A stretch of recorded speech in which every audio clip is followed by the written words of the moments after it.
మన ప్రభువు రక్షకుడైన యేసుక్రీస్తు వారి శ్రేష్టమైన నామములో చేరవచ్చు మీ అందరికీ కూడా వందనాలు తెలియజేస్తున్నాను. ప్రియ దేవుని వాక్యాన్ని మనం చదువుకుందాం.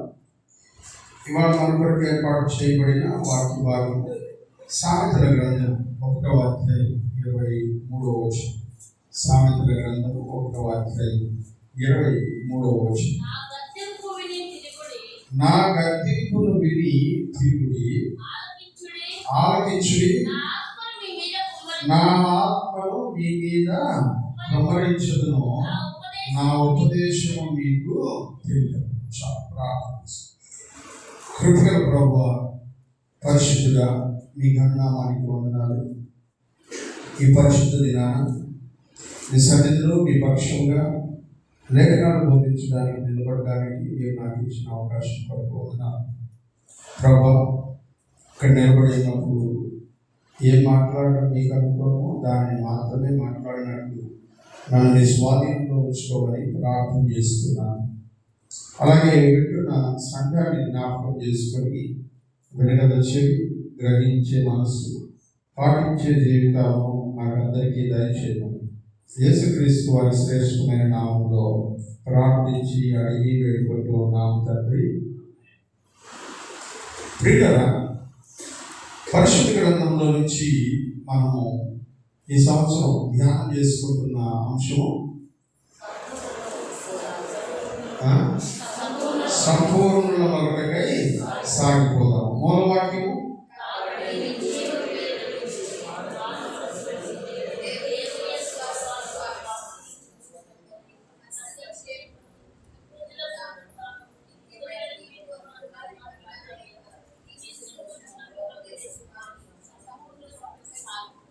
ఫిబ్రవరి రాసిన పత్రిక 6వ అధ్యాయం 1-2 వచనాలని మనం మూలవాక్యంగా తీసుకొని ఈ సంవత్సరం ధ్యానాన్ని ప్రారంభించాం. ఈ వాక్యంలో 3 భాగాలు, ఈ వచనంలో 3 భాగాలు మనకి కనబడుతూ ఉన్నాయి. మొదటిది నిర్జీవ క్రియలను విడుచుట, రెండవది క్రీస్తుని గురించిన మూలోపదేశములను మానివేట, మూడవది సంపూర్ణుల మొదటకై సాగిపోట. ఈ 3 పాఠాలని మనం నేర్చుకుంటూ ఉన్నాం ఈ సంవత్సరంలో. మొదటి భాగాన్ని ఇప్పటికే మనం ధ్యానం చేసుకున్నాం. నిర్జీవ క్రియలు అనేటువంటి అంశాలు, నిర్జీవ క్రియలు విడుచుట అనేటువంటి అంశాల గురించి ధ్యానం చేసుకున్నాం. 10 నిర్జీవ క్రియలు, వాటిని విడిచిపెట్టి ఎలా బ్రతకాలి అనే విషయాన్ని గురించి దేవుని లేఖనాల్లో 15 వర్తమానాలని మనం ఇప్పటిదాకా ధ్యానం చేసుకున్నాం.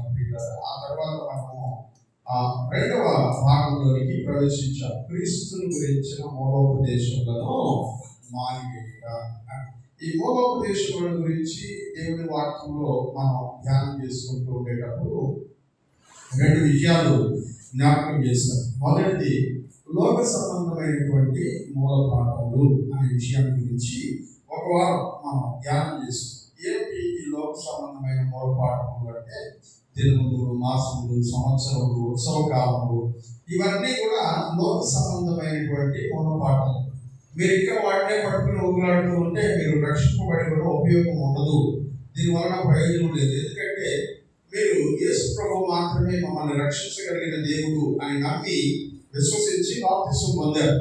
ఇప్పుడు మరలా మీరు మూలపాఠాలపై వైపుకి నెలలు, మాసాలు, సంవత్సరాలు, వీటిని భావకాలాలు, యమగండాలు చూసుకుంటా ఉంటే అవి మమ్మల్ని కాపాడుతున్నాయి, యేసే మమ్మల్ని కాపాడటం లేదని యేసుక్రీస్తుని రక్షకుడిగా మీరే తృణీకరించేసారు, వదిలేసినట్టుగా లెక్క అయిపోతుంది. కాబట్టి మీ విశ్వాసాన్ని విసర్జించిన వాడుగా ఉండకూడదని మూలపాఠములను విడిచిపెట్టాలి. లోక సంబంధమైన మూలపాఠములు అనే విషయాన్ని మనము నేర్చుకుంటాం. రెండవదిగా మనము గత వారంలో ప్రారంభించాము క్రీస్తు సంబంధమైన, వాక్య సంబంధమైన మూలపాఠములు అనే విషయాన్ని గురించి మనం ధ్యానం చేశాం. అందులో భక్తులైనటువంటి పౌలు గారు ఫిబ్రవరి రాసినటువంటి పత్రిక 6వ అధ్యాయం 1-2 వచనాల్లో కొన్ని మూలపాఠముల గురించి మనకు అక్కడ తెలియజేస్తూ ఉన్నాడు. వాటిలో మొట్టమొదటిది మారు మనసు పొందుట అనే మూలపాఠాల గురించి మనం ప్రస్తుతం ధ్యానం చేస్తూ ఉన్నాం. గత వారంలో మనము మారు మనస్సు గురించి, మారు మనస్సుకు సంబంధించిన విషయాల గురించి దేవుని వాక్యంలో ధ్యానం చేయడం ప్రారంభించాం. మారు మనసు అనేది రెండు రకాలుగా కనబడుతున్నట్టుగా వాక్యంలో మనం చూస్తాం. రెండు రకాలైన మారు మనసు ఉంటుందంటే లేదు, రెండు సందర్భాల్లో మారు మనసు. మారు మనసు ఒకటే, కానీ రెండు సందర్భాల్లో మారు మనసు. ఒకటి, అన్ని జనులు యేసు ప్రభువుని అంగీకరించినప్పుడు పొందవలసిన మారు మనసు. దాని గురించి గడిచిన వారంలో మనం వాక్యంలో ధ్యానం చేసుకున్నాం. అందుకనే అపొస్తలుల కార్యాల గ్రంథము 2వ అధ్యాయం 38వ వచనంలో దేవుని వాక్యాన్ని మనం గమనించినప్పుడు, మీరు మారు మనసు పొంది పాపక్షమాపణ నిమిత్తము ప్రతి వాడును యేసుక్రీస్తు నామములో బాప్తిస్మము పొందుడి, అప్పుడు మీరు పరిశుద్ధాత్మ వరమును పొందుదురు అని వాక్యం చెప్పడాన్ని మనం చూస్తాం. అక్కడ పేతురు గారు మారు మనసు గురించి చెప్తూ ఉన్నాడు. ఏ మారు మనసు అంటే, యేసు ప్రభు విషయమై ఆయన ప్రభు అని, రక్షకుడని, దేవుని కుమారుడని అంగీకరించి ఇప్పటి వరకు మేము ఆరాధించినవన్నీ కూడా దైవములు కాదని మేము తెలుసుకొని మా మనస్సు మార్చుకొని యేసు ప్రభువుని దేవుని కుమారుడిగాను దేవుడిగాను స్వీకరిస్తూ ఉన్నాం అనేటువంటి మారు మనస్సు గురించి గడిచిన వారంలో దేవుడి లేఖనాల్లో నుంచి మనం గమనించాం. అలాగే మారు మనస్సు అంటే నిర్వచనం ఏమిటి అనే విషయాన్ని గురించి కూడా నేర్చుకున్నాం. మారు మనస్సు అంటే ఏదో భావోద్వేగంలో మనకు వచ్చే కన్నీళ్లు మారు మనస్సు కాదు. ఏదో వాక్యం విన్నాం, ఆ వాక్యం వల్ల కలిగేటువంటి పశ్చాత్తాపం మారు మనస్సు కాదు. మారు మనస్సు అంటే ఆ పశ్చాత్తాపాన్ని మించినది, భావోద్వేగాలతో వచ్చేటువంటి కన్నీటిని మించినటువంటి ఒక తీవ్రమైన నిర్ణయం, మన జీవితాన్ని మలుపు తిప్పేటువంటి తీవ్రమైనటువంటి నిర్ణయం మారు మనస్సు అని దేవుని గ్రంథంలో మనం చూసాం. అందుకని ఇప్పటి వరకు మనం వెళుతున్నటువంటి దిశను పూర్తిగా మార్చుకొని ప్రయాణం చేయడం మారు మనస్సు. అందుకనే నేను స్కౌట్లోను మిలిటరీలోను ఉపయోగించేటువంటి పదం ఇది అని చెప్పాను. అబౌట్ టర్న్ అని ఇంగ్లీష్ లో చెప్తున్నటువంటి ఆ పదానికి కరెక్ట్ నిర్వచనం మారు మనసు పొందడం అనేటువంటి విషయాన్ని గురించి గత వారంలో నేను మీకు జ్ఞాపకం చేశాను. ఈ వారంలో మనం క్రైస్తవులు పొందవలసిన మారు మనసు గురించి నేర్చుకుంటాం. హల్లెలూయా.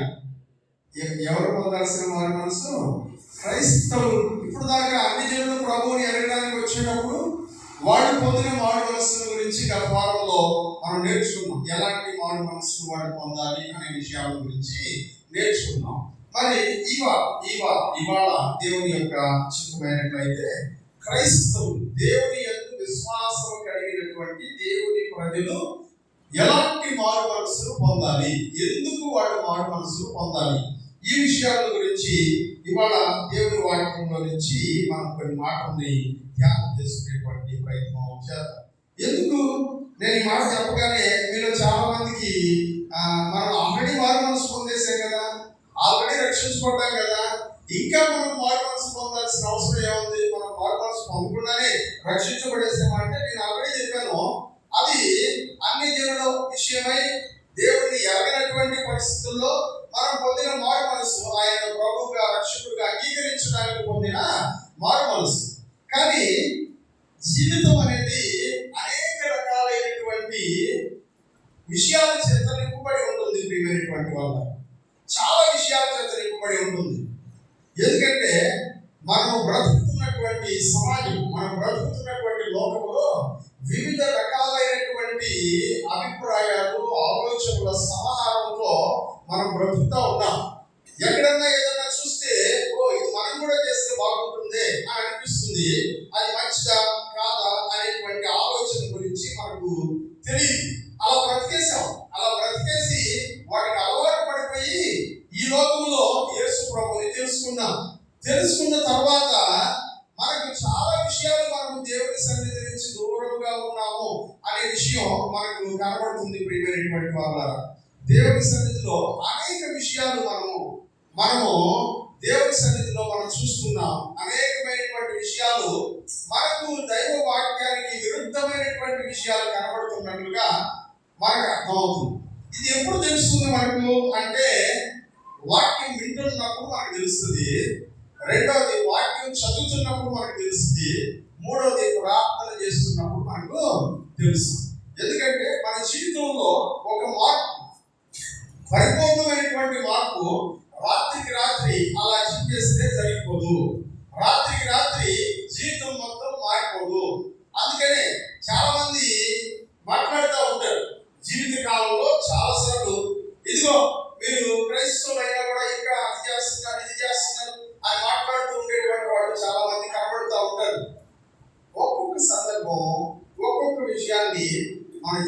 జీవితంలో నుంచి తీసేస్తుంది. హల్లెలూయా. చాలా విషయాలు మన జీవితంలో ఇమిడిపోయి ఉన్నాయి, మన జీవన విధానంలో ఇమిడిపోయి ఉన్నాయి, మన యొక్క నరనరాల్లో కొన్ని విషయాలు జీర్ణించుకొని పోయి ఉన్నాయి. వీటిని మన జీవితంలో నుంచి తీసి పారవేయడం మనం అనుకుంటున్నంత సులభతరము కాదు. అవి అసలు దేవునికి ఇష్టం లేని కార్యములని, అవి నిర్జీవక్రియలని, వాటి విషయంలో మనం మారు మనసు పొందవలసిన వారమై ఉన్నామని కూడా మనకి తెలియదు. మనకేమనిపిస్తుందంటే ఇది నాకు కరెక్ట్ కాబట్టి నేను కరెక్ట్గా ఇక్కడ దాకా చేస్తున్నాను అని మనం అనుకుంటున్నాం. కానీ ఈ జీవితంలో ఇది దేవుడికి ఇష్టం లేదు అనే విషయం మనకు తెలియదు. ఎప్పుడు మనకు అర్థమవుతుంది ఇది దేవుడికి ఇష్టం లేని విషయము అని అంటే, దేవుని యొక్క ఆలోచన మన విషయంలో ఏమై ఉన్నదో అది మనకు తెలిసినప్పుడు మాత్రమే మనం చేస్తుంది తప్ప రైటా అనే విషయం మనకు అర్థమవుతుంది. అప్పటిదాకా మనం చేస్తుంది కరెక్ట్ అని అనుకుంటాం. అందుకనే సామెతల గ్రంథంలో భక్తుడైనటువంటి సొలొమోను గారు మాట్లాడుతుంటాడు, ఒకరి ఎదుట తను నడుస్తున్నటువంటి మార్గం సరైనదిగానే కనబడుతుంది, కానీ తుదకు అది మరణములకు దారి తీస్తుంది అంటాడు. నీ దృష్టికి నువ్వు చేసేది కరెక్ట్ గానే ఉంటుంది, కానీ నువ్వు కరెక్ట్ చేస్తున్నావా లేదా అని నిర్ణయించాల్సింది నువ్వు కాదు, నీ మనసు కాదు. ఎందుకంటే చాలా మంది ఏమంటుంటారంటే, నా మనసుకి నేను కరెక్ట్ గా అనిపిస్తేనే చేస్తాను అని అంటారు. ఇది చాలా పెద్ద డైలాగ్ అనుకుంటుంటారు వాళ్ళు. నా మనసుకి కరెక్ట్ అనిపిస్తేనే నేను చేస్తాను అని అనుకుంటారు. సామెతల గ్రంథంలో ఏం చెప్పుకున్నారో తెలుసా? తన మనస్సును నమ్ముకుని వాడు పాడైపోవును అని వాక్యం చెప్పాడు. తన మనస్సును నమ్ముకుని వాడు పాడైపోవును. మన దిశను నిర్దేశించాల్సింది అటు ఇటు చెలించిపోయే మన మనసు కాదు. మన మనస్సు పరిస్థితిని బట్టి మారుతుంది, భావోద్వేగాన్ని బట్టి మారుతుంది. మన మనసు మన చుట్టూ జరిగేటువంటి పరిణామాలను బట్టి మారిపోతుంది. నీ మనస్సు కాదు. ఇప్పుడు మారాల్సింది ఆ మనస్సే. హల్లెలూయా. ఇప్పుడు మారాల్సింది ఆ మనస్సే. అందుకని దాన్ని మారు మనస్సు అని పిలిచారు. మారాల్సినటువంటి ఆ మనస్సు కనుక నువ్వు మారవలసిన విషయాలు ఏంటి అని నీకు చెప్పేది, నీ జీవన విధానంలో ఏది రైట్ ఏది తప్పు అని చెప్పేది ఏదైనా ఉన్నది అంటే అది దేవుని వాక్యము. హల్లెలూయా. అందుకని నేను ఎప్పుడూ చెప్తుంటాను, దేవుని వాక్యం చదవకుండా, దేవుని వాక్యాన్ని ధ్యానం చేయకుండా మనం ఎప్పటికీ కూడా దేవునికి ఇష్టంగా బ్రతకలేము. మీరు ఎప్పుడన్నా అనుకోండి, దేవుని వాక్యం చదవకుండా, వాక్యాన్ని ధ్యానం చేయకుండా మనం దేవునికి ఇష్టమైనటువంటి వారంగా బ్రతకలేము. అది అసాధ్యం. అది అసాధ్యం. ఎందుకు అసాధ్యం అని చెప్తున్నానంటే, నీ విషయంలో దేవుని ప్రణాళిక ఏమిటో నీకు తెలియజెప్పేది ఏంటో తెలుసా? దేవుని వాక్యం. ఈరోజు నువ్వు కూర్చుని వాక్యం వింటున్నావు. దేవుడు నువ్వు వింటున్నటువంటి ఈ వాక్యమును ఈ సమయంలో నువ్వు వినడానికి అవకాశాన్ని దేవుడు నీ ఎదురు పెట్టాడు. హల్లెలూయా. ఇప్పుడు దేవుడు ఈ విషయంలో నిన్ను మారమని నీకు అవకాశం ఇస్తున్నావు. మారుతావా లేదా అది ప్యూర్గా నీ చాయిస్. మారుతావా లేదా అనేది పూర్తిగా నీ నిర్ణయమే, ఇంకెవరు దాన్ని నిర్ణయించు. నీ యొక్క జీవితాన్ని మార్చుకోవాల్సిన విషయం నీ చేతుల్లో ఉంది. దేవుడు నీ ఎదుట అవకాశాన్ని ఇచ్చాడు. అలాంటి విషయంలో నువ్వు తప్పు చేస్తున్నావు, ఈ విషయంలో నువ్వు మారాలి అని దేవుడు నీతో చెప్తూ ఉన్నాడు. అందుకనే కొన్నిసార్లు మనం అనుకోని విషయాలు మనతో దేవుడు మాట్లాడుతూ ఉంటాడు. ఎక్కడో మన హృదయపు లోతుల్లో మూలన మరుగున పడిపోయినటువంటి పాపం ఒకటి అకస్మాత్తుగా దైవజనుల చేత మాట్లాడించబడ్డమో, వాక్యం చదువుతున్నప్పుడు నీకు కనబడ్డమో నీకు తటస్థిస్తుంది.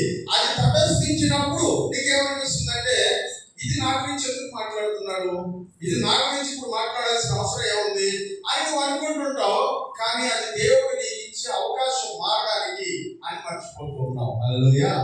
దేవుడు మారడానికి నీకు ఇచ్చే అవకాశం అది. నేను ఎప్పుడు కూడా వాక్యం వినేటప్పుడు ఎలా ఫీల్ అవుతానంటే, నేను పర్సనల్గా వాక్యం వినేటప్పుడు పెద్దలు పి. విజయనాయ్ గారు వాక్యం చెప్తున్నప్పుడు, అలాగే మన దైవజనులు కొంతమంది సేవక కూటంలో దైవజనులు వాక్యం చెప్పేటప్పుడు నేను ఎలా వింటుంటానంటే, వాక్యం ఈరోజు మనతో, ఎస్పెషల్లీ నాతో దేవుడు ఏం మాట్లాడబోతున్నాడు, ఏం నేర్చుకోవాలి నేను. ఈ పక్కన ఉండేటువంటి దైవజనుడి కొరకు, ఇంకొక దైవజనుడి కొరకు, ఇంకొక దైవజనుడి కొరకు కాదు. నాతో దేవుడు ఏం మాట్లాడతాడు. కొన్నిసార్లు మనం వినే విషయాలు మనకు నచ్చవు. ఎందుకంటే ఆ తప్పు మనమే చేస్తున్నాం. ఆ తప్పు ఎవరు చేస్తున్నామంట?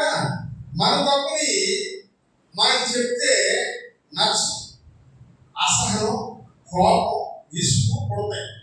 వాక్యం వినేటప్పుడు మీకు అక్కడ కూర్చోవాలనిపిస్తూ లేచి వెళ్ళిపోదాం అనుకుంటారు, వెళ్ళిపోతారు కూడా. ఎందుకంటే మిమ్మల్ని అక్కడ కూర్చొని కూడా అవ్వాలి మీ చెవిగా వాక్యం విననివ్వడు, విన్నా కూడా దాని విషయం మారు మనసు పొందనివ్వడు. ఎప్పుడెప్పుడు ఇక్కడి నుంచి వెళ్ళిపోదామా అన్నటువంటి అభిప్రాయం మీలో కలుగుతుందంటే గుర్తుపెట్టుకో, దేవుడు నీతో మాట్లాడుతున్నాడు. హల్లెలూయా. ఎవరు మాట్లాడుతున్నారంట? దేవుడు మాట్లాడేటప్పుడు కంఫర్ట్ గా ఏసీ రూమ్ లో పెట్టి రిలాక్స్ గా కూర్చోబెట్టి మాట్లాడు. హల్లెలూయా. దేవుడు మాట్లాడేటప్పుడు చాలా కంఫర్ట్ గా ఏసీ రూమ్ లో కూర్చోబెట్టుకొని పెట్టి రిలాక్స్ గా ఉందని చెప్పి నీతో నెమ్మదిగా మాట్లాడుతాడు అనుకోవాక. దేవుడు మాట్లాడేటప్పుడు కొంచెం కఠినంగా మనతో మాట్లాడతాడు, మనకి అసౌకర్యాన్ని కల్పిస్తాడు. అసౌకర్యాన్ని కల్పించి అసౌకర్యంలో నుంచి నీ జీవితాన్ని మార్చుకునేటువంటి పరిస్థితులు ఆయన కల్పిస్తాడు. అదే మారు మనసుకి నిదర్శనం. దేవుడు నీ జీవితం మీద పనిచేస్తున్నాడు అనడానికి ఒక పెద్ద గుర్తు, సూచన అదే ప్రియమైనటువంటి అన్నారు. కానీ ఇవాళ చాలా మందికి అది అర్థం కావట్లేదు. ఇవాళ చాలా మంది ఏమనుకుంటూ ఉన్నారంటే, ఇదిగో కఠినంగా దేవుని యొక్క వాక్యం మాట్లాడుతూ ఉండగా నన్ను టార్గెట్ చేసి మాట్లాడుతున్నారు దైవజనులు అని అనుకుంటారు. మీకు విషయం తెలుసా? ఇక్కడ నిలబడి దైవజనుడు మాట్లాడేటువంటి విషయాలు దైవజనుడికే తెలియదు ఆయన ఏం మాట్లాడబోతున్నాడు అనేటువంటి విషయాలు. ఒకవేళ నోట్స్ ఉంటే ఉండొచ్చు, అది అవుట్లైన్ మాత్రమే.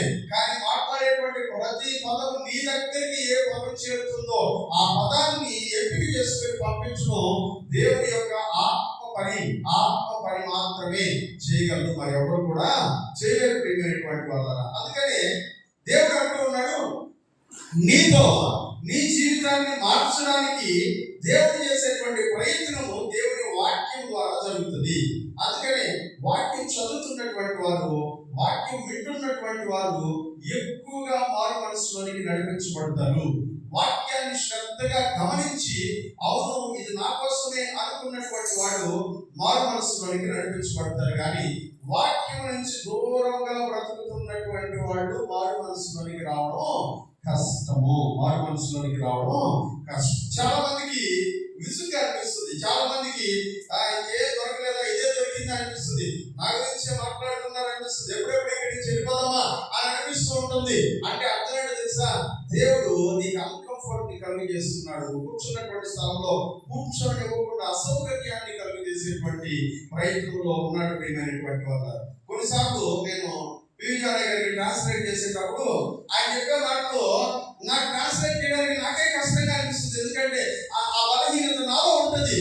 నాలో ఉన్నటువంటి బలహీనత గురించి నేను చెప్తుంటే నేనే దాన్ని ట్రాన్స్లేట్ చేయాల్సి వస్తుందంటే అది ఎంత కఠినమైనటువంటి ఇబ్బందికరమైనటువంటి పరిణామం తెలుసా? కానీ అది మారు మనసును కలిగిస్తుంది. హల్లెలూయా. అది మారు మనసును కలిగిస్తుంది.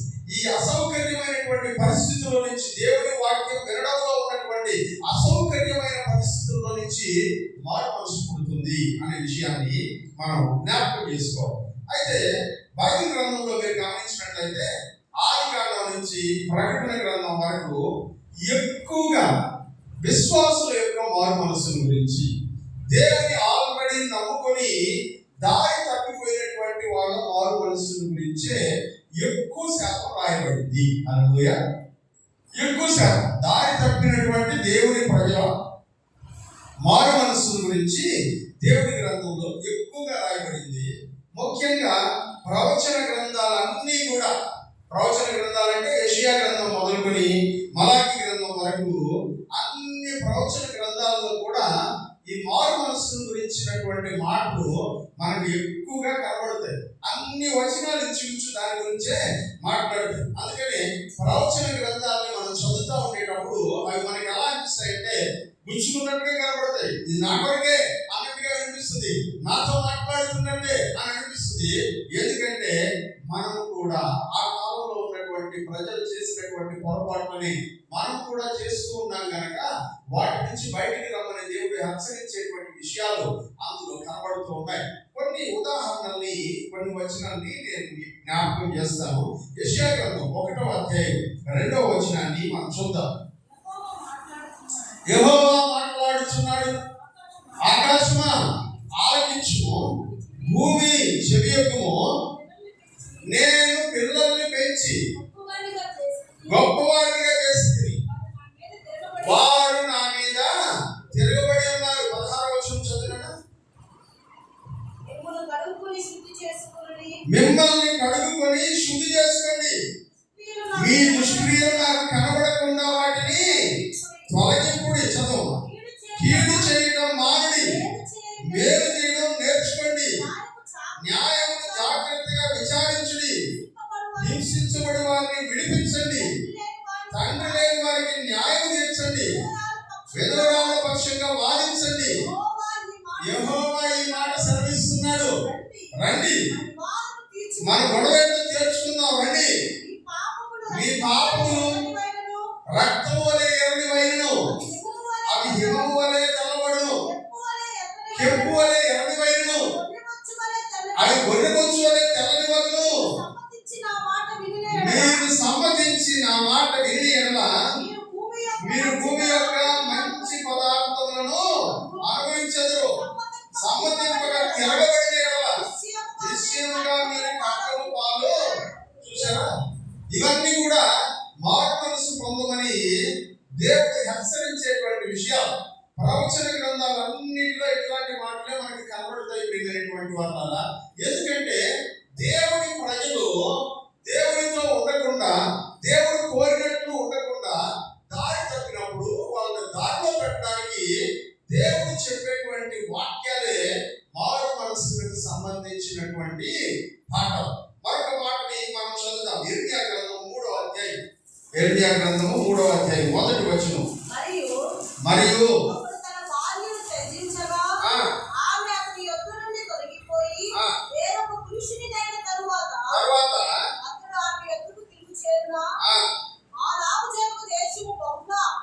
అలాగే జరిగేటువంటి దేశం చాలా అపవిత్రమైపోతుంది కదా. అయినను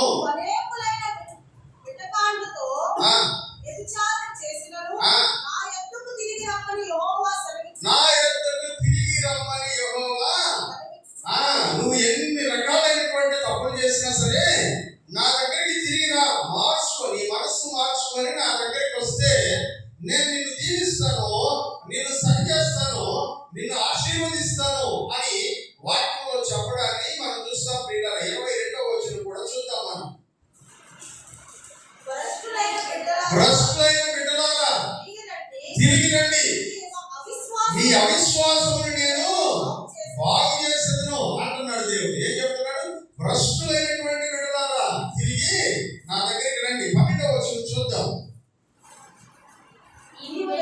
నీవు వెళ్ళి ఉత్తర దిక్కున ఈ మాటను ప్రకటింపుము, ద్రోహి అని ఇశ్రాయేలు తిరిగి రమ్ము, ఇదే యెహోవా వాక్కు. ఏమన్నాడు? నువ్వు తిరిగి రా నా దగ్గరికి అని చెప్తున్నాడు. అంటే మారు మనస్సు పొందమని దేవుడు పలుమార్లు ఎవరిని హెచ్చరించాడంటే, దేవుని నమ్ముకున్నటువంటి ఇశ్రాయేలు ప్రజలను, దేవుని నమ్ముకుని విశ్వాసంగా బ్రతుకుతున్నటువంటి మనలాంటి వాళ్ళని ఆయన హెచ్చరిస్తూ ఉన్నాడు. ప్రియమైనటువంటి వాళ్ళ, ప్రవచన గ్రంథాలన్నిటిలో కూడా, అన్ని ప్రవచన గ్రంథాల్లో కూడా ఈ మారు మనస్సు గురించినటువంటి పాఠాలు మనకు కనబడతాయి.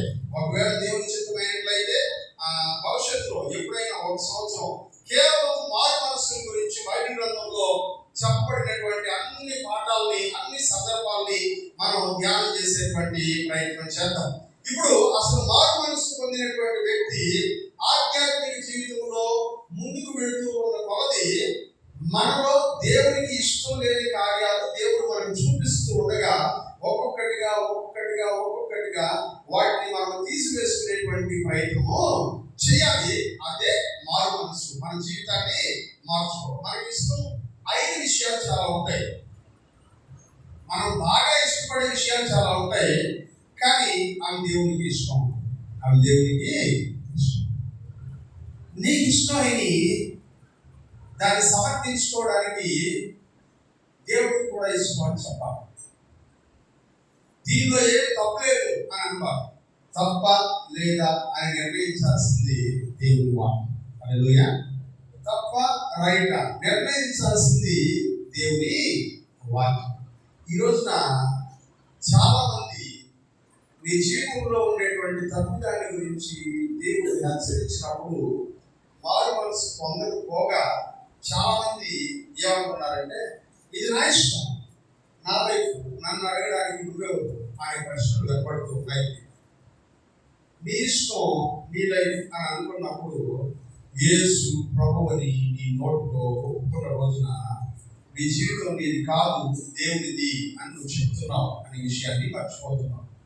నువ్వు ఆయన చేతిలో జీవితం పెట్టిన తర్వాత దాన్ని ప్రశ్నించి గద్దించి సరిచేసి మరలా ఆయనకు అనుగుణమైనటువంటి వ్యక్తులుగా నేను మార్చుకునేటువంటి పూర్తి అధికారము నువ్వు దేవుడికి ఇచ్చేసావు, యేసుక్రీస్తు ప్రభువు అని చెప్పినటువంటి క్షణం.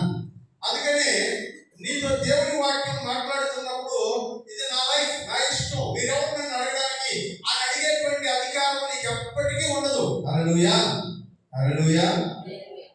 ఎందుకంటే నేను ఇంతకుముందు ఒక స్టేట్మెంట్ చెప్పాను, నీ మీద అందరికీ అధికారం ఉంటుంది, అందరి మీద నీకు అధికారం ఉంటుంది. ఇదే సంఘం. హల్లెలూయా. సంఘం అంటే నన్ను ఎవరు అడగడానికి లేదు అని అనుకుంటే నువ్వు సంఘానికి సంబంధించిన వాడు కాదు. ఎందుకంటే నీ మీద అందరికీ అధికారం ఉంటుంది, అందరి మీద నీకు అధికారం ఉంటుంది. ఇదే సంఘ వ్యవస్థ. అంతేగాని నన్ను అడగడానికి మీరెవరు, నేను ఎక్కడైనా ఉంటాను అని చెప్పడానికి అవకాశం లేదు పిల్లలు. అదే మారు మనసును సూచించేటువంటి ఒక ముఖ్యమైనటువంటి పాఠంలోని పాఠం. అందుకని వాక్యంలో ఇలా చెప్తున్నాడు, దేవుడు అన్ని విషయాల్లో నిన్ను హెచ్చరిస్తున్నప్పుడు నువ్వు మారు మనసు చెంది ఆ హెచ్చరికకి తగినట్టుగా నీ జీవితాన్ని తగిన సమయంలో మార్చుకోలేకపోతే దాని యొక్క పనిష్మెంట్ ని నువ్వు అనుభవించాల్సి వస్తుంది. అందుకని నమ్మి బాప్తిస్మం పొందినవాడు రక్షించబడును, నమ్మని వారికి శిక్ష విధించు. ఆ రెండో పార్ట్ లేకుండా లేదు వచనం. నమ్మి బాప్తిస్మం పొందినవాడు రక్షించబడతారు, అక్కడికి ఆగిపోవా. నమ్మని వారికి ఏం జరుగుతుందో కూడా చెప్పాడు. మారు మనసు పొందుతున్నటువంటి నీకు ఏమేం జరుగుతుందో చెప్తున్నాడు, మారు మనసు పొందకపోతే ఏం జరుగుతుందో కూడా చెప్తున్నాడు. నాకు మనం చదివినటువంటి యెషయా గ్రంథంలో ఉన్నటువంటి ఆ 10వ వచనంలో చెప్పినటువంటి మాట అదే కదా. 1:10 అనుకుంటాను, ఒకసారి మళ్ళీ చూడండి. యెషయా గ్రంథం అనుకుంటాను.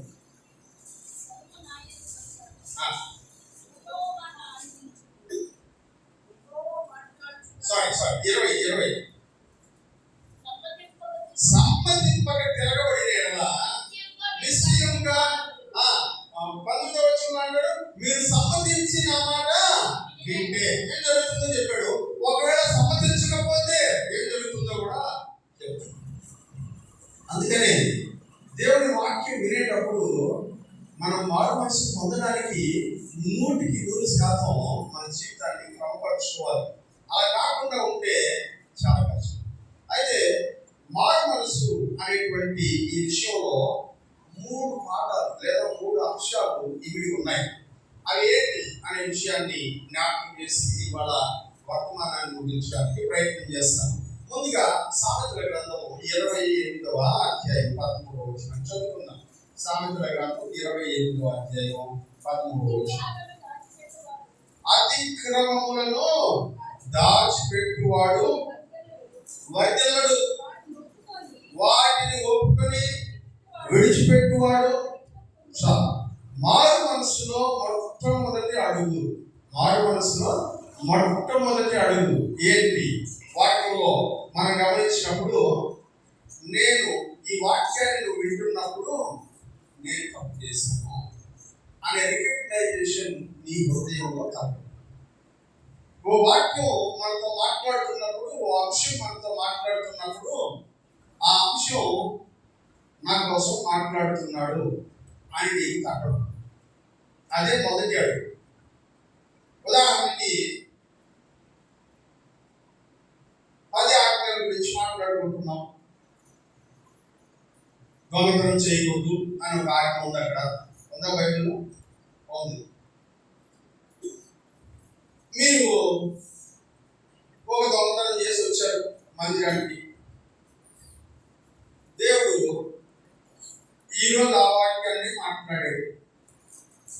ఏం చెప్తున్నాడు దేవుడు? ఇది తప్పు అని చెప్తున్నాడు. వింటున్న నీకు ఉదయం చేసింది జ్ఞాపకం వస్తుందా రాదా? ఖచ్చితంగా జ్ఞాపకం వచ్చినప్పుడు ఇది నా కోసమే చెప్తున్నాడు అని నీకు అనిపిస్తుంది కదా. ఆ అనిపించినటువంటి ఆ మూమెంట్ లో ఇది తప్పు, నేను చేయకుండా ఉండాల్సింది అనేటువంటి పశ్చాత్తాపం నీలో కలగాలి. ఇది రెండో. ఒకటి, ఇది నా కోసమే చెప్తుంది అని ఫీల్ అవ్వడం. రెండోది, నేను పాపం చేశాను, ఈ తప్పు నేను చేశాను అని కన్విక్ట్ అవ్వడం. మూడోది, ఇది చేయకుండా ఉండాల్సింది అని బాధపడడం. ఇది చేయకుండా ఉండాల్సింది అని బాధపడడం. నేను ఇలా చేశాను, తప్పే, నేను ఇది చేయకుండా ఉండాల్సింది, ఇప్పుడు చేసి చాలా పశ్చాత్తాపడుతున్నాను, చేసినందుకు నేను చాలా దుఃఖిస్తున్నాను, ఇట్లాంటి పని చేయకుండా ఉండాల్సింది అని నీ హృదయంలో ఒక వేదన కలగడం, దాన్ని పశ్చాత్తాపం అంటారు. ఇక్కడితో ఆగిపోతే మారు మనసు పొందదు. ఇక్కడితో ఆగిపోతే మారు మనసు పొందదు. ఇక్కడితో ఆగిపోకుండా కంటిన్యూ అయ్యేటువంటి విషయం ఒకటి ఉంది. అదేంటి అంటే ఒక నిర్ణయం తీసుకోవాలి. ఏంటి ఆ నిర్ణయం అంటే, ఇక మీద జీవితంలో ఎంత కష్టం వచ్చినా నేను దొంగతనం చేయను అని నిర్ణయం తీసుకో. ఇది నీ జీవిత గమనాన్ని మార్చేస్తుంది కంప్లీట్ గా. ఆ నిర్ణయమే నీ జీవిత గమనాన్ని మార్చేసేటువంటి.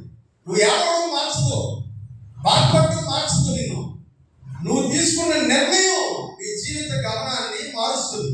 ఈరోజు చాలా మంది మార్మన్స్ అంటే ఎడుపుతో ఆపేసుకుంటున్నారు, మార్మన్స్ అంటే దుఃఖంతో ఆపేసుకుంటున్నారు, మార్మన్స్ అంటే కన్నీళ్ళు పెట్టుకుంటే మార్మన్స్ తెచ్చేసామని అందరూ అనుకుంటారు అనేటువంటి ఫీలింగ్ లో ఉన్నారు. లేదు, అది మార్మన్స్ కాదు. మారు మనసుకు నిన్ను ప్రేరేపించేటువంటి అంశం ఆ దుఃఖం. అందుకనే వాక్యంలో మనం గమనించాం, మన కుటుంబ ప్రాంతంలో ఈ అంశాన్ని గురించి మనం వాక్యం ధ్యానం చేసుకునేటప్పుడు కూడా నేను అదే చెప్పాను. దైవ చిత్తానుసారమైనటువంటి మారు మనస్సు దుఃఖము మనలో ఏం కలిగిస్తుందంట? మారు మనసుని కలిగిస్తుంది. దుఃఖం నీలో మారు మనసుని కలిగించాలి. దుఃఖం మారు మనసు కాదు, దుఃఖము మారు మనసుని కలిగించాలా. ఏదన్నా ఒక విషయం నువ్వు విన్నప్పుడు ఎందుకు వాటి చర్చలో కూర్చుంటున్నావు? ఇదిగో ఇది తప్పు, ఇది దొంగతనం చేయకూడదు అనిపించింది. ఈరోజు వాక్యం నువ్వు విన్నావు, ఇక మీద నేను దొంగతనం చెయ్యను అని ఒక నిర్ణయం తీసుకున్నావు, బయటకు వెళ్ళావు. ఆ నిర్ణయాన్ని జీవితకాలంలో ఎట్లాగే పాటించాలనే ఒక తీవ్రతతో నీ జీవితాన్ని కొనసాగిస్తే భవిష్యత్తులో నీ జీవితం దగ్గరికి దొంగతనం అనే పదం కనబడదు. హల్లెలూయా. తర్వాత పాస్టర్ గారు ఎన్నిసార్లు వాక్యం చెప్పినా ఆ దొంగతనం అనే పదం నీకు బాధపడదు. హల్లెలూయా. నేను ఒక విషయం మళ్ళా బాధపడుతుందంటే అర్థం ఏంటి తెలుసా? నువ్వు మళ్ళా చేసిందే చేస్తున్నావు. ఒక విషయం దైవ వాక్యం నువ్వు చదువుతున్నప్పుడు, వాక్యం నీతో మాట్లాడుతున్నప్పుడు నువ్వు మళ్ళా బాధపడుతున్నావు, దుఃఖపడుతున్నావు. ఇది నా కోసం చెప్తున్నాడు, నన్ను టార్గెట్ చెప్తున్నాడు అని అనుకుంటున్నావు. అంటే అర్థం ఏంటి తెలుసా? చేసిన దాన్ని మళ్ళా చేస్తున్నావు. నువ్వు ఒక నిర్ణయం తీసుకోవాలా. ఆ టైంకి నేను చేయకుండా ఉండాల్సింది అని ఫీల్ అవుతున్నావు. బయటికి వెళ్ళిపోయిన తర్వాత ఈ చెవులో ఉన్నది ఈ చెవులో వదిలేసినట్టుగా మళ్ళా యథార్థాలే తదాప్రజ. ఎందుకు ముందు ఎట్లా బతికావు, ఇప్పుడు కూడా అట్లా బ్రతుకుతున్నావు. అట్లా బ్రతకడం వల్ల నీ జీవితం మారలేదు సరికదా, ఇంకా దారుణంగా తయారైపోతుంది. అందుకని వాక్యం మరలా చెప్పినప్పుడు అల్లా నీకు మరలా గుర్చుకుంటుంది. ఒకసారి మారిపోయి వదిలేసిన తర్వాత ఇక అది నిన్ను బాధ పెట్టదు. హల్లెలూయా. ఇంకో 10 వారాల తర్వాత మళ్ళీ మాస్టర్ గారు దొంగతనం గురించి చెప్తాడు. ఈ రోజు బాధపడినట్టు ఆ రోజు నువ్వు బాధపడు. ఎందుకంటే నువ్వు వదిలేసావు, నువ్వు చేయకపోదా అక్కడితో దాన్ని ఫుల్ స్టాప్ పెట్టేశావు. ఇక దాని నుంచి నువ్వు క్లియర్ అయిపోయినావు. నీకు 100 సార్లు చెప్పండి కానీ మాస్టర్ నీకు కాన్షియస్ అవ్వలేదు. ఎందుకంటే నువ్వు దాని నుంచి బయటకు వచ్చేసావు. బయటకు రాలేదంటే నువ్వు మాట మనసు ఊరికే అవ్వదు. నాకు కన్నీళ్ళు రాల్చి వాటిని విని అంతే. మారాలని అనుకున్నావు కానీ మారిన విషయం ఎప్పుడు తెలిస్తే జీవితంలో ముందుకు కొనసాగుతూ ఉండగా నీకు మళ్ళా దాన్ని దరిచాకుండా బ్రతికినప్పుడు మాత్రమే మారింది. ఆ నిర్ణయమే మారు మనసు. ఇది చాలా మందికి అర్థం కాక నేను కన్నీళ్ళు కాచాను, నేను ఏడ్చాను, నేను దుఃఖపడటం వల్ల ఉపయోగం ఏంటి? ఆ దుఃఖం మంచి నిర్ణయానికి నేను నడిపించాలి. ఆ నిర్ణయమే మారు మనసు. డిసెంబర్ 31 రాత్రి 12 గంటల సమయంలో చాలా మంది చాలా తీవ్రమైన నిర్ణయాలు తీసుకున్నారు.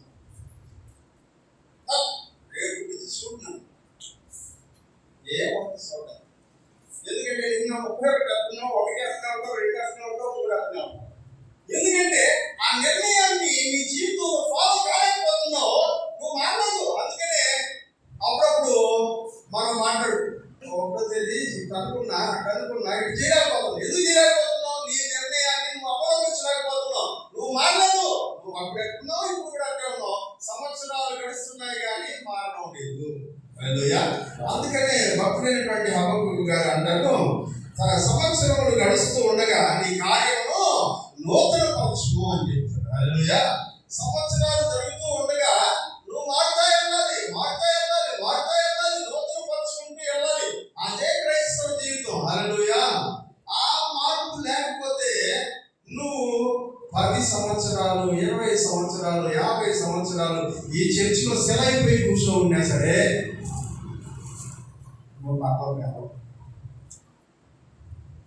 ఎందుకంటే క్రైస్తవ జీవితం అనేది రోజు రోజుకి పరిశుద్ధతలోనికి నడిపించబడేటువంటి జీవితం.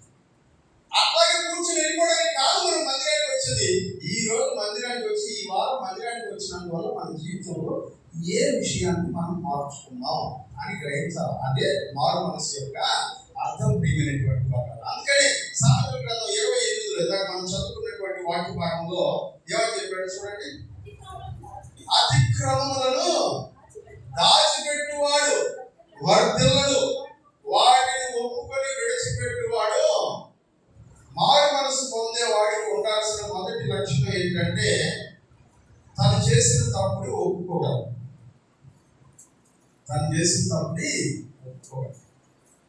ఒప్పుకోలేకపోతే నీకేం లేదని అర్థం, మారు మనసు. అందుకని అతిక్రమములను దాచిపెట్టేవాడు వర్ధిల్లడు. నువ్వు తప్పు చేస్తున్నావు, ఆ విషయం నీకు అర్థమైంది, దేవుడు నీతో మాట్లాడాడు. ఇప్పుడు దేవుడి దగ్గర నీ పాపాన్ని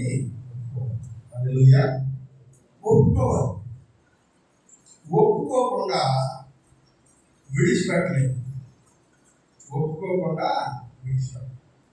చాలా మంది చెప్తుంటారు, బాగా సిగరెట్ తాగేవాడు సిగరెట్ తాగడం మానేయాలని నిర్ణయం తీసుకున్నప్పుడు స్నేహితులందరికీ చెప్పాలి, నేను సిగరెట్ మానేస్తున్నాను. ఎందుకు చెప్పాలి అంటే, ఇంకెప్పుడన్నా భవిష్యత్తులో వాడు తాగితే ఆ ఫ్రెండ్సే మొహం మీద కొట్టు. నాకేం చెప్పినవారు తాగలేమో మళ్ళీ పట్టుకొచ్చే సిగరెట్ అని ఆ ఫ్రెండ్సే కొడతారు. తప్పు చేసిన విషయాన్ని, ఆ తప్పును వదిలేసేటప్పుడు 10 మందికి చెప్పాలంట, నేను ఈ తప్పును వదిలేస్తున్నాను, నీకు చెయ్యి అని చెప్పాలంట. చెప్పడం వల్ల ఏమవుతుందంటే వాళ్ళు నువ్వు వదిలేసిన విషయాన్ని గమనిస్తారు. ఒకవేళ వదిలేసినా కూడా మరలా దాని జోలికి వెళ్తుంటే ఎవరినివ్వకుండా వదిలేసిన దాని మళ్ళీ ఎందుకురా. ఈరోజు చాలా మంది ఒప్పుకోవడం అనేది చాలా ప్రెస్టేజ్గా ఫీల్ అవుతున్నారు. ఒప్పుకోకపోతే నీకు రక్షణ లేదు, రక్షణ. అందుకనే అతిక్రమములను దాచిపెట్టేవాడు వర్ధిల్లడు, వాటిని ఒప్పుకొని వదిలిపెట్టేవాడు కనికరాన్ని పొందుతాడు. దేవుని దగ్గర ఒప్పుకోవాలి. రెండవది, మనం ఎవరి విషయంలో అయితే తప్పు చేశామో, మన వల్ల ఎవరైతే గాయపడ్డారో, ఇబ్బంది పడ్డారో వాళ్ళ దగ్గరికి వెళ్ళి ఒప్పుకోవాలి. ప్రపంచం అంతా చెప్పినా చెప్పకపోయినా ఇద్దరి దగ్గర, ఒకటి దేవుని దగ్గర, రెండవది ఖచ్చితంగా మన వలన బాధపడినటువంటి వ్యక్తుల దగ్గర క్షమాపణ చెప్పాలి. ఒప్పుకొని అలా క్షమాపణ చెప్పగలిగేటువంటి గుణం నీలో వచ్చిన రోజున మారు మనస్సుకు ఒక ముద్ర. హల్లెలూయా. మారు మనసు పొందావు అనడానికి ఒక ముద్ర. దేవుని ఎదుట ఒప్పుకున్నావు. రెండవది, ఒక మనిషి ఎదుట ఎవరి విషయంలో అయితే అతిక్రమం చేసావో వారి విషయంలో నువ్వు క్షమాపణ. ఈ విషయంలో బెస్ట్ ఎగ్జాంపుల్ బైబిల్ గ్రంథంలో మనం చూసినట్లయితే దావీదు గారు. హల్లెలూయా. చెప్పండి, ఎవరైనా దావీదు గారు పర్ఫెక్ట్ అని బైబిల్లో ఎక్కడ రాయండి. ఎందుకు మించి దావీదు గారు ఒక్కరే కాదు, బైబిల్ గ్రంథంలో ఆది గ్రంథం నుంచి ప్రకటన గ్రంథం వరకు చాలా మంది భక్తుల జీవితాల గురించి రాశారు. వాళ్ళు ఎవరు పర్ఫెక్ట్ అని బైబిల్ చెప్పరు. వాళ్ళందరిలో చాలా పొరపాటు వాక్యంలోనే చెప్పి చూపించారు. పలానా వాడు పలానా పొరపాటు చేశాడు అని చూపించారు. కానీ గొప్పతనం ఏంటంటే దేవుడు వాళ్ళతో మాట్లాడి ఇట్లాంటి తప్పు ఎందుకు చేసావు అని అడిగినప్పుడు వాళ్ళు తప్పైపోయింది, క్షమించు, ఇక మీద ఇట్లా చేయమని దేవుని సన్నిధిలో క్షమాపణ అడిగి ఆ మనుషులకి క్షమాపణ చెప్పి తాము సరిదిద్దుకున్నారు. ఇదే క్రైస్తవ జీవితం. హల్లెలూయా. ప్రియమైనటువంటి వాళ్ళారా, దేవుడు ఒక్కడే పరిపూర్ణుడు, ఎవ్వరూ పరిపూర్ణం కాదు. కాబట్టి నీ దగ్గరికి ఎవరైనా వచ్చి సారీ అని చెప్తే నేను నిన్ను యాక్సెప్ట్ చేయను అని చెప్పడానికి నీకు అవకాశం లేదు. ఎందుకంటే నువ్వు కూడా చాలా మంది ఎదురు పాపం చేస్తున్నావు. వాటి విషయాల్లో అనేకులు నిన్ను క్షమించారు. నువ్వు కూడా ఇతరులను క్షమించడానికి భద్రమై ఉన్నావు అనే విషయాన్ని జ్ఞాపకం చేసుకోవాలి. ప్రియమైనటువంటి వాళ్ళ, దావీదు గారు తన జీవితంలో జరిగినటువంటి మూడు సంఘటనలు దావీదు చేసిన తప్పుల గురించి బైబిల్లో రాశారు. వాటిలో ఒక సంఘటన దావీదు యొక్క జీవితాన్ని కంప్లీట్ గా మార్చేసింది. ఆ సంఘటనలో నుంచి మారు మనసు పొందిన తర్వాత అతని జీవితం అనేకమైనటువంటి ఆశీర్వాదాలను పొందడానికి కారణమైనట్టుగా వాటిని చదువుతాం. బెత్షెబా అనేటువంటి స్త్రీతో తను చేసినటువంటి వ్యభిచారం అనేటువంటి పాపాన్ని దేవుడు బయట పెట్టినటువంటి క్షణాన దావీదు పశ్చాత్తాపడ్డాడు అని వాటిలో మనం చూస్తాం. దావీదు కన్నీరు విడిచాడు అని వాటిలో మనం చూస్తాం. దావీదు దేవుని సన్నిధిలో ప్రార్థన చేశాడు అని మనం చూస్తాం. దావీదు దేవుడిని బ్రతిమలాడుకున్నాడు, నన్ను క్షమించు అని మనం చూస్తాం.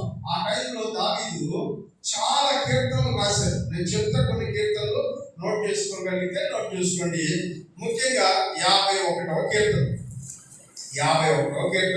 ఆ తర్వాత 6వ కీర్తన, ఆ తర్వాత 32వ కీర్తన, 38వ కీర్తన, 102వ కీర్తన, 103వ కీర్తన, 143వ కీర్తన.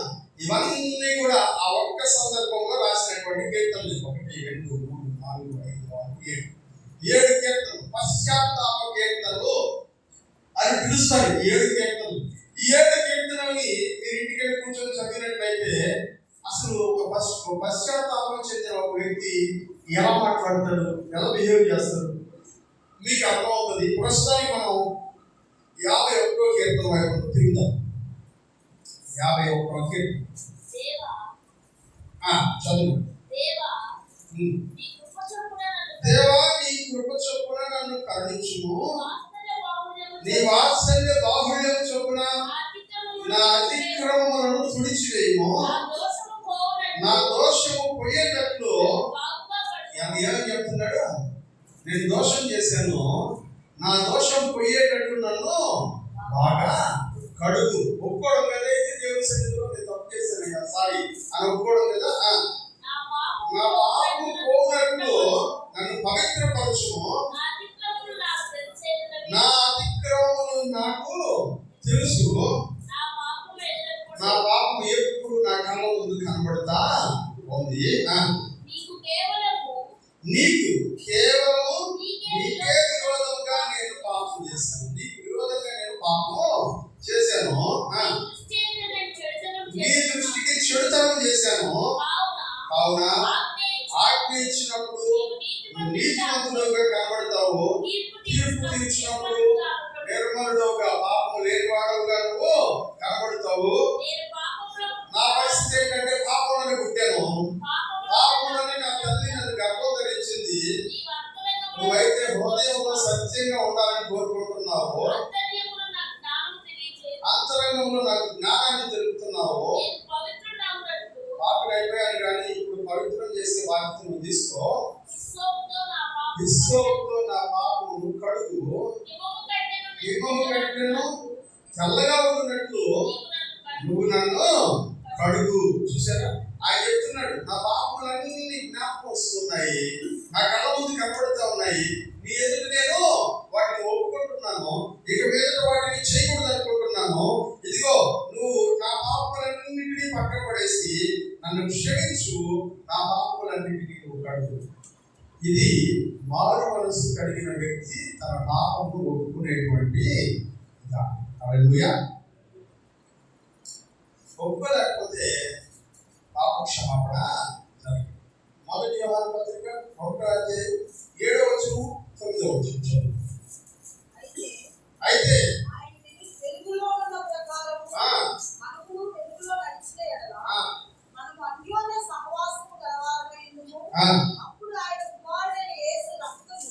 ప్రతి పాపము నుండి మనకు పవిత్రులుగా చేయను. మనము పాపము లేని వారమని చెప్పుకుని మనము పాపము లేని వారమని పెట్టుకుంటే మనల్ని మనమే మోసపోవచ్చు. ఎవరిని మోసం చేస్తున్నావు? దేవుడిని కాదు, ఎందుకంటే ఆయన తెలుసు, విషయాలన్నీ ఆయన తెలుసు. ఎవరిని మోసం చేస్తున్నావు? నిన్ను నువ్వు మోసం చేసుకుంటున్నావు. నీ పాపం విషయమై నిన్ను నువ్వే మోసం చేసుకుంటున్నావు. చదువు. మరియు మనలో సత్యం ఉండదు. నెక్స్ట్ పాయింట్ ఏంటంటే, మన పాపములను మనము ఒప్పుకునే ఎడల ఆయన నమ్మదగిన వాడును నీతిమంతుడును కనుక ఆయన మన పాపములను క్షమించి సమస్త దుర్నీతి నుండి మనల్ని పవిత్రులుగా ఒప్పుకున్నప్పుడు మన పాపములు క్షమించబడతాయంట.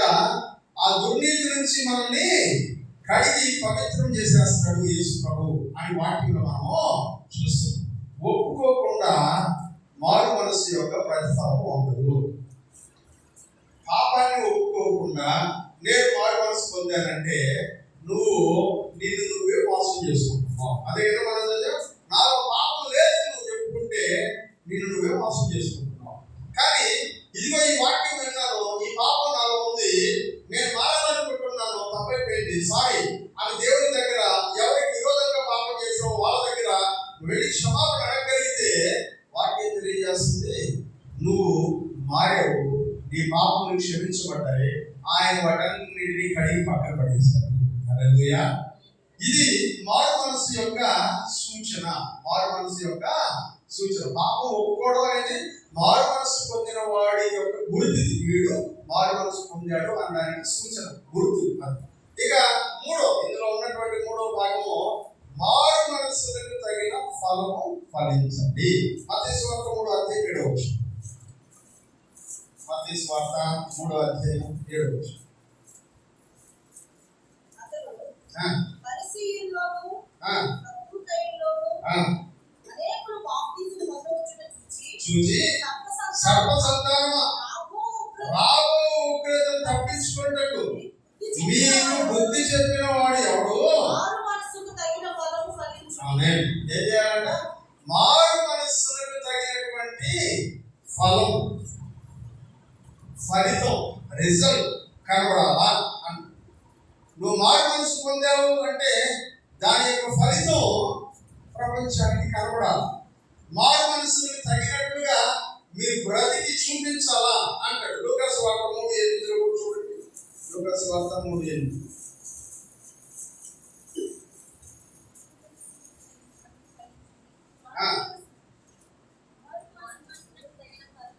మారు మనసులకు తగిన ఫలములను ఫలించండి.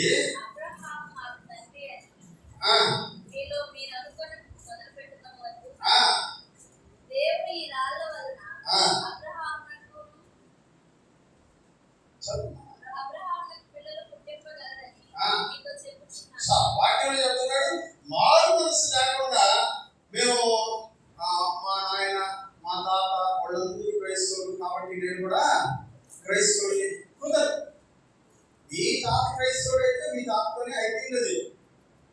నీ పాపం నీ దగ్గర ఉంది, నీ పాపానికి మీ తాత ఏం చేయలేడు, మీ నాయన ఏం చేయలేడు. నీ పాపం నీ ఇష్టం, నువ్వు కడుక్కుంటావా నిలబెట్టుకుంటావా నీ చేతుల్లో ఉంది. అందుకనే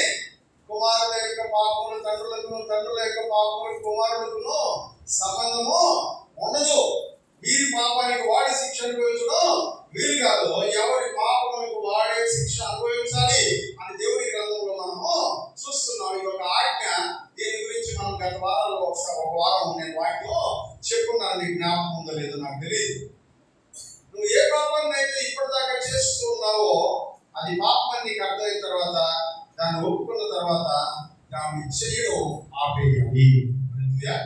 మునుపు చేస్తున్నటువంటి ఆ పాపమును చేయడం ఆపేయాలి. అలా ఆపకపోతే నువ్వు ఇంకా మారు మనసు పొందలేదని అర్థం. నువ్వు చేస్తున్నటువంటి పాపం విషయంలో అసహ్యత కలిగి ఉండాలి. లేకపోతే నువ్వు ఆ పాపం ఇంకా చేస్తున్నావని, చేయడానికి ఇష్టపడుతున్నావని, చేసే అవకాశాల కోసం ఎదురు చూస్తున్నావని అర్థము. దీని ద్వారా మన నీతి క్రియలు ప్రపంచానికి బహిర్గతం అవుతాయి. మనం మారాం కాబట్టి నీతి క్రియలు చేస్తున్నాం. నీతి క్రియలు చేయడం మన మారు మనస్సులకి సూచన. హల్లెలూయా. హృదయం మారింది, జీవితం మారింది. కాబట్టి పరిస్థితులు ఎదుట మన జీవితం ఇతరులకు ఎలా కనబడుతుందంటే మార్పు పొందిన జీవితంగా కనబడుతుంది. మనం మారాం కాబట్టి నీతి క్రియలు చేస్తున్నాం, కానీ మారకుండా ఉంటే ఈ క్రియలు మన జీవితంలో నీతి క్రియలు కనబడవు. మనం మారడానికి, మారినట్టు చూపించడానికి నీతి క్రియలు చేయడంలా, మారాలి కాబట్టే నీతి క్రియలు ఆటోమేటిక్ గా మన జీవితంలో కనబడుతూ ఉంటాయి. అది చాలా సహజమైనటువంటి ప్రక్రియ. అన్నాడు, ఒకవేళ ఈ నీతి ఫలం, మారు మనస్సుకు తగిన ఫలం లేకపోతే ఏం చేయబడుతున్నాం?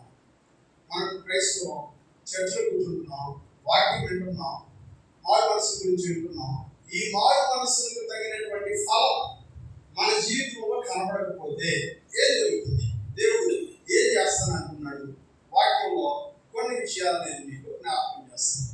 అక్కడే ఇలా మనం చదువుకున్నాక మత్తయి సువార్తలోనే అక్కడే 9వ వచనంలో ఇలా అంటాడు. చదువుతాం. 10వ వచనం, మత్తయి 3:10. ఇప్పుడే గొడ్డలి చెట్ల వేరున ఉంచబడి ఉన్నది కనుక మంచి ఫలములు ఫలించని ప్రతి చెట్టు నరకబడి, నరకబడి దేనికి సాదృశ్యం? ఇది దేనికి సాదృశ్యం? నరకబడి అగ్నిలో వేయబడడం నరకానికి సాదృశ్యం కదా. నువ్వు మారు మనసు పొందాలని చెప్పుకుంటూ మారు మనసులకు తగినటువంటి జీవితం, లైఫ్ స్టైల్ నీలో కనబడకపోతే దేవుడు అంటాడు, నరికి అగ్నిలో వేస్తాను, నిత్య నరకాగ్నిలో ఉంటారు. మీరందరూ ఎవరు తెలుసా? వేషధారులు. మీరందరూ ఎవరంట? వేషధారులు. అదే లూకా సువార్త 3:9 కూడా దాని గురించి చెప్తారు. చదువుదాం. లూకా సువార్త 3:9. ఇప్పుడే గొడ్డలి చెట్ల వేరున ఉంచబడి ఉన్నది కనుక మంచి ఫలము ఫలింపని ప్రతి చెట్టును నరకబడి అగ్నిలో వేయబడుతుంది. హల్లెలూయా. మంచి ఫలమును ఫలించని అనగా మారు మనస్సులకు తగినటువంటి జీవితం లేనటువంటి వాళ్ళు పరిస్థితి అంతలో ఎట్లుంటుందంట? నరకబడి అగ్నిలో వేయబడతారు, నిత్య నరకాగ్నికి వెళ్తారు. నువ్వు చర్చిలో కూర్చోవచ్చు, పాటలు పాడవచ్చు, డ్రమ్ కొట్టవచ్చు, బ్యాట్ కొట్టవచ్చు, ఉద్యోగంగా ఏమైనా దేవుడి మందిరంలో చేస్తుండొచ్చు. కానీ మారు మనసుకు తగినటువంటి జీవితం లేకపోతే నిత్య నరకాగ్నిలో నువ్వు కనబడతావు. యోహాను సువార్త 15:1 చదువుతాం. నేను నిజమైన ద్రాక్షావల్లిని, నా తండ్రి వ్యవసాయకుడు. ఎవరినంట? నాలో ఫలింపని ప్రతి తీగను ఆయన తీసి పాడేయును. ఫలించు ప్రతి తీగె మరి ఎక్కువగా ఫలించవలెనని దానిలోని పనికిరాని తీగలన్నిటినీ తీసివేయి. పనికిరాని తీగలన్నిటినీ, ఫలింపు లేనటువంటి తీగలన్నిటినీ కట్ చేసి నరికి పక్కన పడేస్తారు అని చూస్తున్నాం. 6వ వచనం చదువుతాం. ఎవరైనా నా యందు నిలిచి ఉండిన యెడల, నిలిచి ఉండిన యెడల కాదు అనుకుంటున్నా, నిలిచి ఉండని యెడల అనుకుంటారు కదా. నిలిచి ఉండని యెడల వాడు తీగ వలె బయట పారవేయబడి ఎండిపోవును. మనుషులు అట్టి వాటిని పోగు చేసి ఎక్కడ పడేస్తారంట? అగ్నిలో పడవేయుడు. మారు మనసులకు తగినటువంటి జీవిత విధానం నీలో కనపడకపోతే యేసు ప్రభువు అంటున్నాడు, తీసి ఒక రోజున అగ్నిలో పారవేస్తాను అని చెప్తున్నాడు. అలాగే ఒక పెద్ద ద్రాక్ష తోట ఉందంట, దాంట్లో ఒకే ఒక అంజూరపు చెట్టు ఉందంట.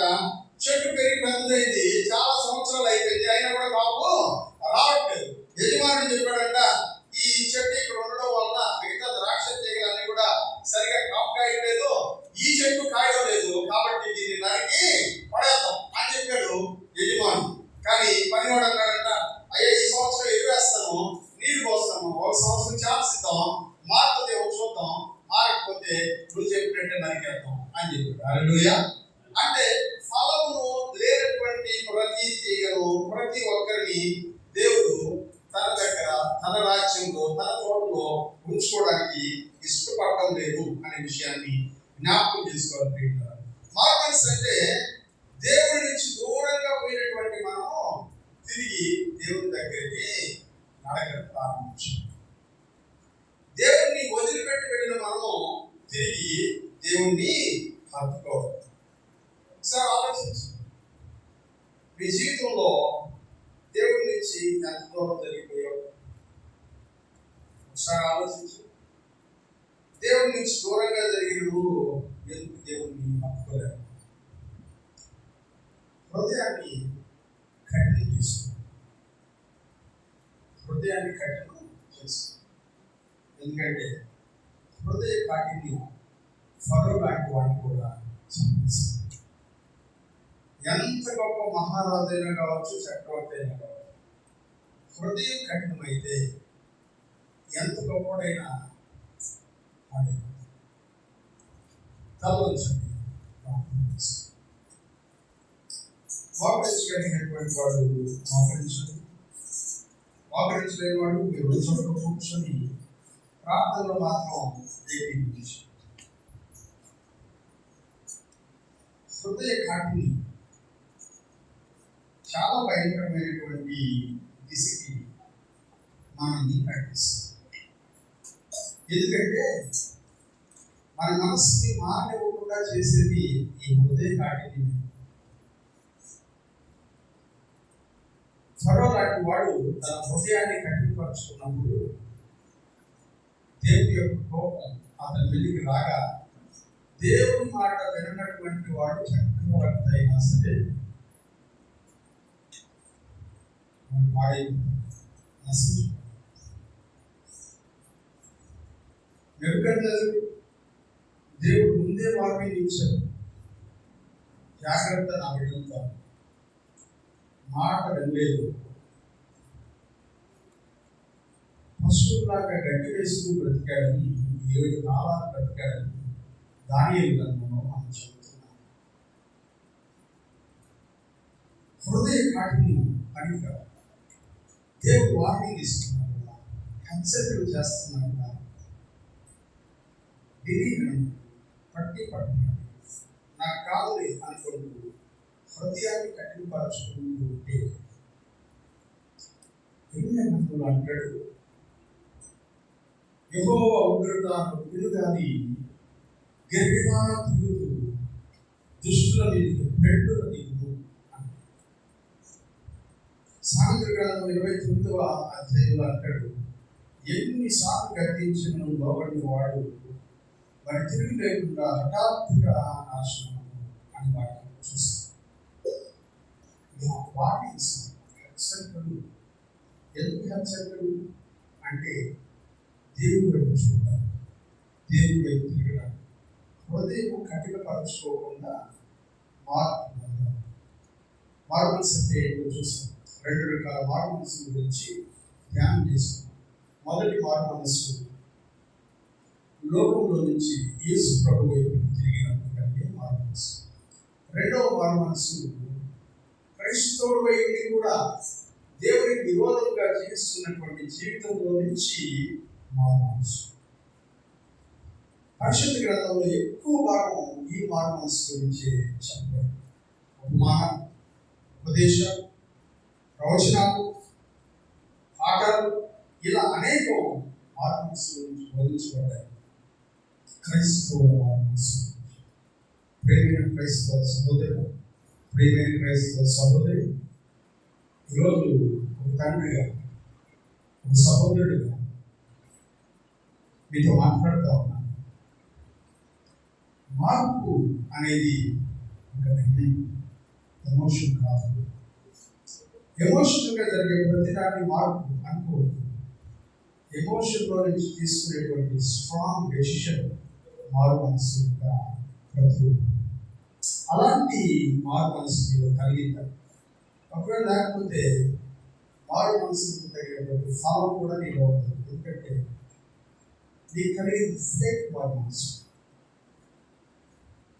అసంకల్పితమైంది. దానిలో నుంచి బయటకు వస్తే కానీ చెప్పండి. ఒక స్థిరమైనటువంటి వారు మనసు రిజల్ట్ ఫలితాన్ని ఇస్తుంది. ఫలం లేకపోతే నరికి అగ్నిలో పడేస్తానంటున్నారు. ఫలించే వాళ్ళలాగా ఉండమని ప్రభు చెప్తున్నారు. ఇవన్నీ నీలో జరగకపోవడానికి ఒకే ఒక కారణం కఠినమైన మనసు, కఠిన హృదయం. ఆ కఠినమైనటువంటి హృదయాన్ని దేవుడు బద్దలు కొట్టడానికి వాక్యమైనటువంటి శృతిని ఉపయోగించి ప్రయత్నం చేస్తున్నాను. నువ్వు ఎంత సున్నితంగా మారుతావో అంత మారుతావు. ఎంత కఠినంగా ఉంటావో దేవుడు అంత బలాన్ని నీ మీద వాడేస్తుంది. దేవుని బలాన్ని తప్పని శక్తి నీకు ఉండాలి. ఫరో వంటి వాడి సముద్రంలో నిలిపినప్పుడు, నెబుకద్నెజరు లాంటి వాడు అడవుల్లో బయటికి వేసినప్పుడు, అష్షూరు రాజులు దేవుని యొక్క పాదాలు కట్టుకొని బతుకున్నాడుతున్నారు. ఎంత ఉన్నత శిఖరంలో ఉన్నా సరే నేను పడవేస్తాను అని దేవుడు ఏదోతో చెప్పినప్పుడు మనతో చెప్పడానికి చాలా కష్టం కాదు. ఆ స్థితి కాకుండా వారు మనసు వైపుకి నడిపించుకుంటాం, జీవితాన్ని క్రమపరుచుకుంటాం. దేవుడి వైపు పరిశుద్ధతలో అడిగారు, ప్రార్థన చేస్తూ ఆ మధ్యలో ఉన్నటువంటి ప్రార్థన